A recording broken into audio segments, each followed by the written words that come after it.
Shalom amigos, les habla Sergio Bacari del canal Bacari Suelto en Israel.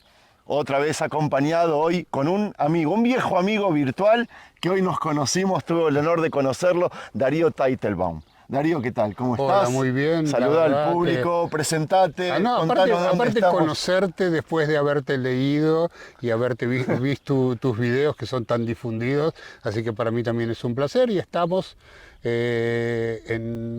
en el Kibbutz Gvulot, en el sur de Israel, en el desierto del Negev, donde caen menos de 200 milímetros de agua por año, y un poco para contar la proeza desde el principio hasta el día de hoy. Sí, por eso quise contactarme contigo. Sos una enciclopedia andante, eres una persona muy intelectual, llena de proyectos, lleno de títulos, trabajo para la comunidad judía en especial, paseando, caminando por el mundo. O sea, hay tanto para conocer. Hoy vamos a centrarnos en el kibutz, en algo específico. Igual quiero que sí que me cuentes alguno de tus proyectos, pero estamos en un lugar histórico, ubicanos geográficamente.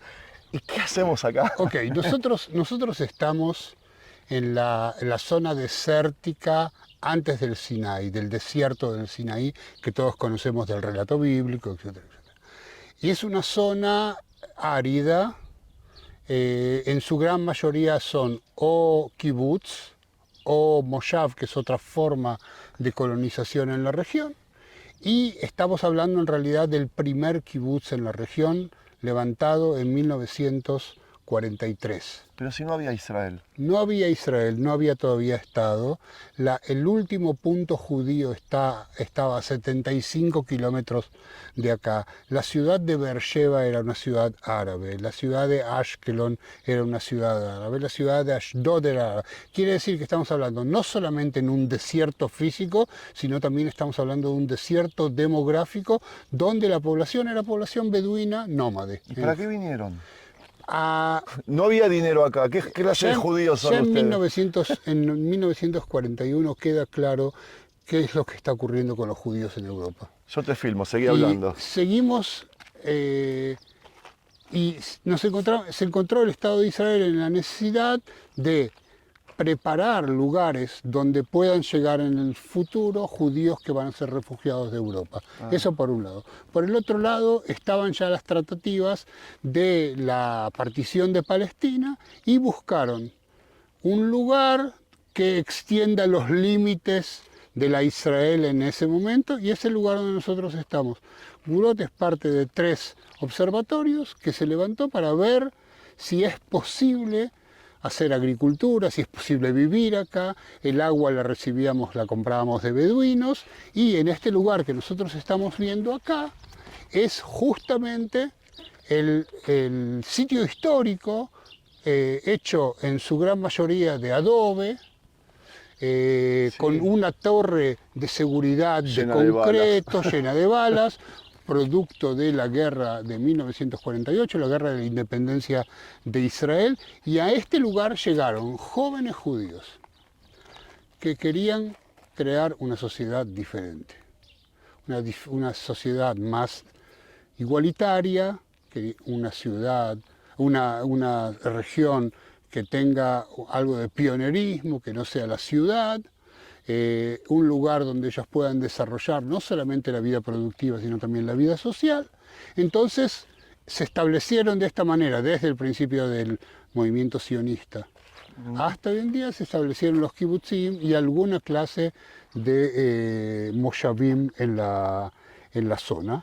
Y en toda Israel. Supongo que eligen esta zona porque hay alguna conexión con la Biblia, con raíces judías, hebreas. Mira, las raíces judías acá son antiguas. ¿Por qué? Porque estamos a pocos kilómetros del río Grar, que está mencionado en Bereshit, donde Bereshit? el libro del Génesis, donde en realidad Abraham y Sará se encuentran con Abinoach, el rey Abimelech, el rey de Grar. Entonces, y hay toda una historia de que se hace pasar por la hermana, etc. Quiere decir que de cierta manera hay alguna clase de presencia, por lo menos mítica, de lo que va a ser después el pueblo judío en esta región. Y bueno, acá esto en realidad se sigue desarrollando, empiezan a cultivar, pero en realidad no se autoabastecen. En el año 1954, el kibutz original, esta comunidad tan particular, igualitaria, se traslada a 3 kilómetros hacia el norte y ahí se establece el kibutz Gvulot de hoy. ¿Nos vas a llevar ahí? Lo voy a llevar, vamos a hacer nuestro Vamos a ver próximo cómo paso. viven hoy en el kibutz. Dale. Bueno, ¿vamos para allá? Sí, sí, sí. Vamos. Sí. Qué hermoso lugar, cuánto verde. Este verde, ¿Cuánto verde? Este verde lo pagamos con nuestros trabajos y con nuestros... pagamos impuestos al kibutz, es el nuevo modelo.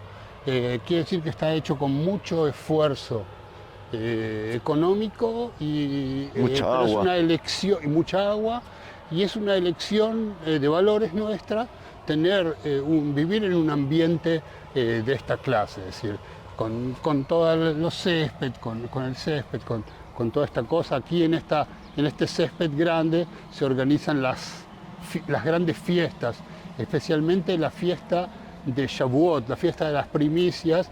Todo esto se transforma en una carpa gigante y festejamos acá las fiestas de las Oh, y las primicias. ofrendas. Claro, como vos sabés, la forma que nosotros vemos el judaísmo, nuestra participación judaica, no está basada necesariamente en el credo, sino, por un lado, en el respeto a las tradiciones, pero desde una lectura de lo que podríamos llamar la lectura secular. Sí, pero mira atrás tuyo las 7 especies, Oh, versículo de la Torah, o sea, exactamente, hay una es combinación. mi ideología también, yo voy con tradición, voy Ahora, con por Torah, acá voy tenés, con... y ahí tenés cómo se colecta. ¿Pero por qué contradicción? No es contradicción. No hay contradicción, Ah, hay complementaciones, Claro. partes complementarias, ahí es cómo se colecta justamente nuestros granos. En este refugio, es un refugio por supuesto de los que existen en Israel, y en realidad estamos en la sinagoga.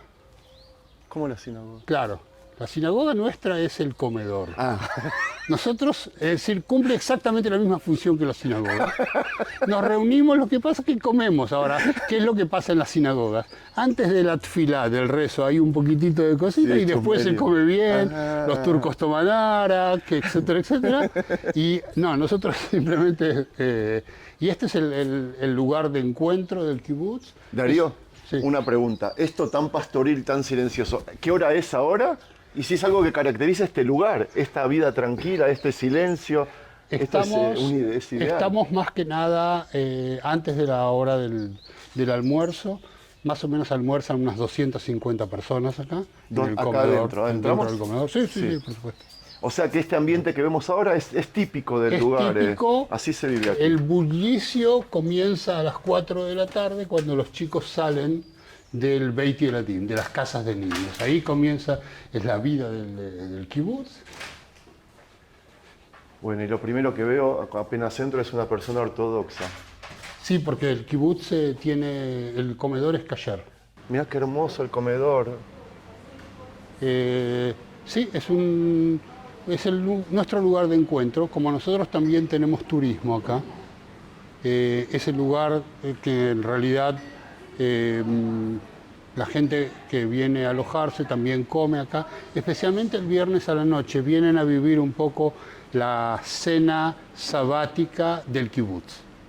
Muy lindo también. Acá, Cuando hablamos de turismo, yo sé que tú haces recorridos también por Israel, por esta zona. esta zona, sí. Contame un poquito de eso. Mira, esta zona, digamos, lo que se ve requiere explicación también. No es solamente el asunto de que estás frente a una naturaleza o estás frente a un sitio histórico y lo comprendés por sí mismo, no. Entonces acompaño grupos que vienen desde el exterior generalmente, pero Sí. también de Israel, los acompaño en viajes a la zona. ¿Cómo está la situación hoy por hoy? Estamos al lado de Gaza. Estamos a 7.4 kilómetros de Gaza. O sea, 7 segundos tienen para esto. No, nosotros tenemos 15. 15. Privilegiados. Claro. ¿Qué son 15 segundos para qué? 15 a la segundos, gente. contá de 1 a 15 y es el tiempo que tenemos para entrar al refugio antimisiles. Ok. Quien tiene refugio antimisiles, en mi casa no hay. y en las zonas más limítrofes es menos tiempo. Claro. Acá hubo muy pocos impactos de misiles, hubo. Y es el momento en el cual también, hay que decirlo, para nosotros es un desastre económico porque se cierra el turismo, la gente no viene, Claro. cancelaciones, etc. Y también, lamentablemente, nos quemaron campos por medio de globos incendiarios. Es decir, esto no tiene solamente digamos, el tema humano, sino también un tema de supervivencia económica. ¿Cuál es nuestro próximo punto? Nuestro próximo punto es ir al lugar más importante del kibutz. No lo descubras, vamos. Dale.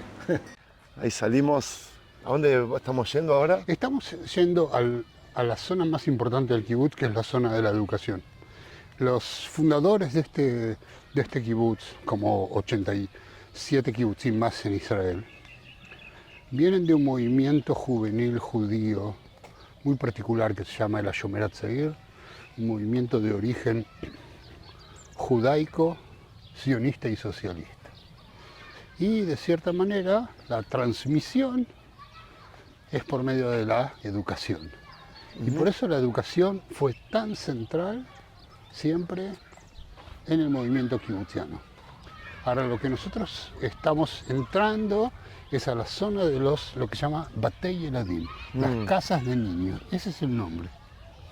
Y que está compuesta por estas zonas de recreamiento y las casas propiamente dichas, donde se educan nuestros chicos, pero no solamente nuestros chicos, sino que también chicos que vienen de las poblaciones alrededor. ¿Por qué? Porque la educación kibutziana se reconoce como de alta calidad. Exacto. Es decir, por dos motivos. Primero, la gente que trabaja, la formación, etcétera, etcétera. Segundo, lo seguro que es el lugar. Está abierto los viernes también, cosa que es una gran ventaja para los padres. Que es el día que no trabaja. Que no se trabaja en Israel. Y por la sensación de que es una educación valórica. Los chicos pasean mucho juego independiente que les permite desarrollar la creatividad, el liderazgo. Hay cosas que tú no las ves, que vives aquí, pero es la conexión con la naturaleza. Por supuesto, que en la ciudad no se ve eso. El paseo, lo que se llama el patio de despojos, donde los chicos inventan mundos en su formación de educación. Esta es justamente la hora antes del almuerzo, que los chicos están jugando un rato en estos patios. Y bueno, esto... Me estabas contando de Hashomer Hatzair. Y la educación es una educación igualitaria, es una educación con igualdad de género, es una educación pensando en cómo va a ser el futuro de los educandos, es decir, orientada al futuro de los educandos, y de cierta manera paidocentrista, es decir, el chico en el centro. Mis tres hijas se educaron en este sistema y creo que salieron bien. Sí. ¿Cómo se llaman tus hijas? Mi hija mayor se llama Bardit o Bárbara, mi hija mediana Dana y mi hija más pequeña, que ahora está en el ejército, combatiente del ejército, Tair. Tair significa en hebreo iluminará. Tahir, mi amor. Y algo que te tenía que preguntar al principio, ¿cómo sabes español, Darío? Nací en Argentina, llegué a Israel en 1977, 78, ¡Wow! Y al kibutz en 1979, y en realidad la mayor parte de mi vida yo trabajo en español, en educación, en formación de grupos, en movimientos juveniles, en instrucción de jóvenes, así que también logré mantener el idioma, pero el idioma más allá del idioma cotidiano, el idioma profesional, etc. Ok, vamos a otro punto ahora. Dale. Darío, veo México acá. ¿Qué hace México? México, siempre que filmo algo, me aparece México. La otra vez filmé en la Universidad Hebrea de Jerusalén. ¿Qué significa México acá? Nosotros, junto con la comunidad judía de México, organizamos un proyecto para que escuelas de la red judía de México lleguen a esta zona. Y en realidad, por eso se llaman las Casas de México, y es una cooperación fabulosa que mantenemos con la comunidad judía hasta hoy en día. Es decir, una cosa que se extendió a nivel regional, quiere decir que toda esta zona que se llama Eshkol, todo este departamento, tiene una relación de hermandad con la comunidad de México. Llegan delegaciones, chicos de escuela, Marcha por la Vida, es decir, un montón llegan acá a Gbulot. ¿Y por qué quisiste que vengamos acá? A ver, ¿qué es Vamos esto? a conectarlo con el lugar donde comenzamos el video, Sí. que es el sitio histórico. Como te dije, en 1954 pasaron a esta zona y esta es la primer casa de Gbulot. ¡Wow! Ahora, justamente esto tiene que ver con... ¿Por qué lo mantenemos? Porque tiene que ver con la importancia de mantener lo histórico. Y es justamente el proyecto al cual me dedico en el marco del archivo Yad Yari, de recuperación de materiales históricos del movimiento juvenil Hashomer Hatzair, del cual hablé anteriormente, y que en realidad trabaja en 21 países del mundo, y tiene una historia muy rica, ya que cumple en este año 110 años de existencia. Y estoy trabajando justamente en la recuperación, de tal manera que si alguien que tiene que ver con el Hashomer Hatzair quiere pasar algún documento, foto, lo que sea, bueno, puede dejar un comentario en tu canal y con todo gusto lo responderemos. Importantísimo, me encanta esta casa, pero estamos hablando de épocas que el kibutz era algo socialista, comunista. Mira, el kibutz sigue siendo comunista en el sentido de que los medios de producción siguen siendo medios de producción conjuntos.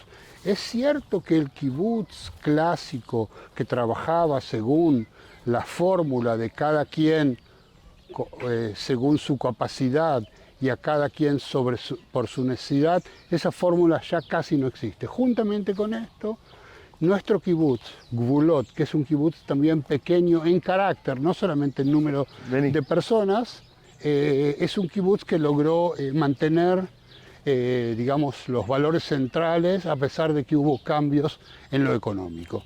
De esta manera que yo una vez escribí, hace unos 20 años, una nota que se llama La utopía del kibutz posible. Ya del propio título, lo posible y lo utópico se juntan para tratar de comprender cuál es el próximo kibutz. Y este es nuestro próximo kibutz, en el cual son modelos intercruzados, pero que todavía priorizan lo social, aseguran la existencia económica de sus miembros, y hay una gran red social en este lugar. Darío, ¿dónde te gustaría terminar el video? Porque nos estamos quedando cortos de tiempo. Justamente en el lugar que puede mostrar cuál es la diferencia entre el kibutz antiguo, ¿sí?, el kibutz tradicional, y el kibutz nuevo. Vamos. Vamos. Darío, te tengo que preguntar, ¿por qué hace esto acá afuera así? Esta es la normalidad del kibutz. ¿Qué es esto? La gente no se roba uno del otro. Quiere decir que pueden quedar las bicis afuera, los juegos afuera, nadie los va a tocar. Otro detalle que vi, que cuando salimos de tu casa, ¿no la cerraste? No cierro mi casa. ¿Nunca? Hay gente que la cierra, hay gente que no la cierra. Entonces, cuando salimos un fin de semana largo, ¿sí?, la cierro, pero no hay necesidad. Bueno, estamos de cierta manera caminando en la zona que nos va a permitir a tus televidentes un poco comprender los cambios que hubo en el kibutz, porque vamos a ver una casa original del kibutz tradicional y vamos a ver una casa del nuevo kibutz. Estamos en el límite, veo a mi izquierda veo casas nuevas. Exacto. Y a la derecha, perdón, y a la izquierda están los ¿Najón? Claro, exactamente. Es justo al límite. Yo me tomaría esta casa que está acá. Sí. ¿Sí? Esto Hermosa. es una casa de gente que llegó a Gvulot hace 10 años, hoy son miembros del kibutz y construyeron ellos su propia casa. Mi casa la construyó el kibutz. Pagaron un determinado un derecho de piso y hoy en día son una familia que está absolutamente metida en todo lo que ocurre en el kibutz. Y esta casa, que también es muy lindo, como puedes entender, es una de las casas tradicionales, estándar del kibutz. Nosotros estamos en la zona donde no hay jóvenes.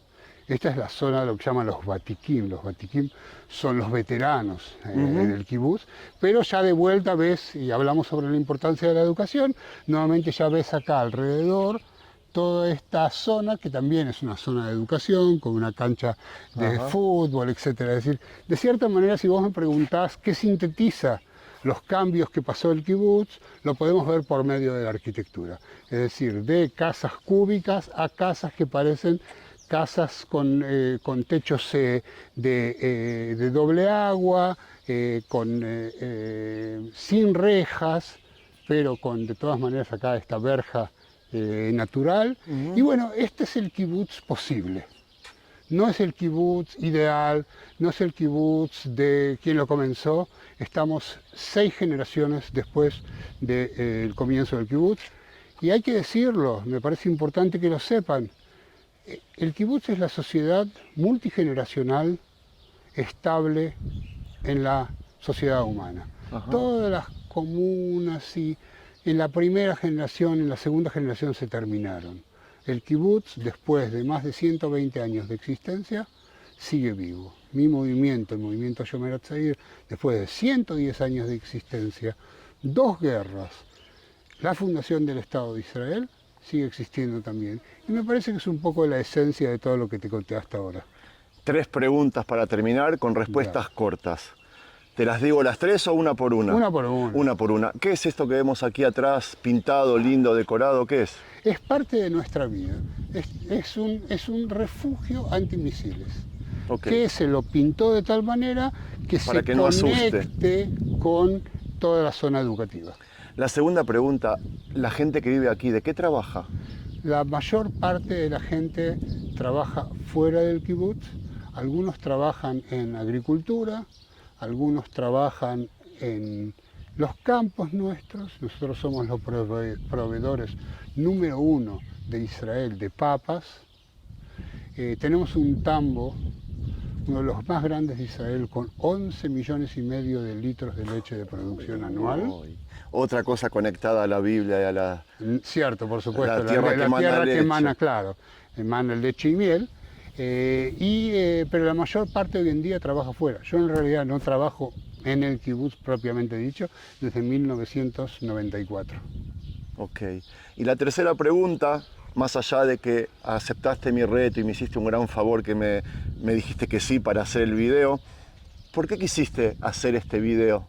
A mí me parece que es importante, justamente la situación actual de Israel, que la población mundial y todos tus seguidores conozcan este pequeño ángulo que es diferente a los ángulos que están en las noticias, que tiene su parte ideológica, pero también tiene su parte cotidiana. Y un poco exponerlo esto a tu gente.